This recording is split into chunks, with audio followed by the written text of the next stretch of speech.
السلام عليكم ورحمة الله وبركاته. داود تخبج متجانا لخيا كم جرتن نجيا بك جرتن هندتو نجيا في رحمن ربي سنرتي أجرات جتشا أكما بيك موتي فيديو اسم بوهرتو كبرديتين دفير اللي أرانتنا سينا درجيسا أمدي دمي جها خنتي راها سوينا أكما بيك موتي فيديو خنيا إيجلو خنيا دران فيديو خنا لايك ودا channel لخيا خنا سيو سبسكرايبين غوني سبسكرايب ودا فيديو خنا كنا هنداف جيوف بكاوندا تو شير ودا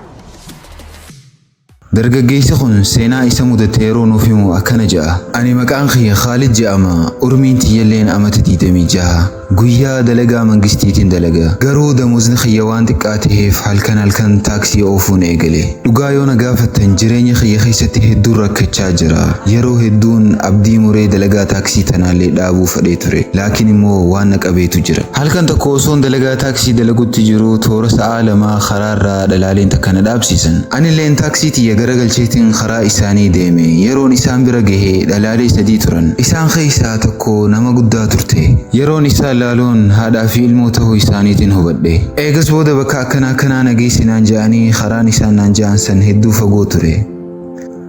akkasitti maallaqa irratti wal taanee bakka naan ja'an san isaan geessuu eegale yeroo bakka naan ja'an geenye haati isaanii galatoomi jettee maallaqa na kennite garuu wanni nama ajaa'ibsiisu maallaqa san gubbaarra dabaltee na kennite ture gatiin irratti wal taane qarshii 200 ture laakiin isiin qarshii 500 naaf kennite anilleen hayhaaboo maaliif akkanatti na kennite gijeen je'een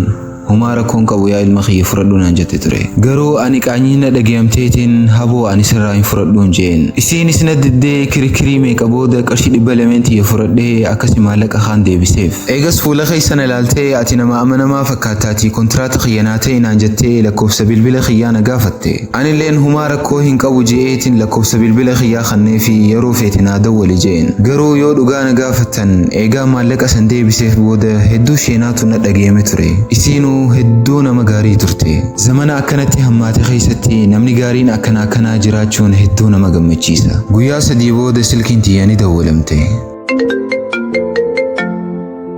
eegas booda anillee niin kaase qabe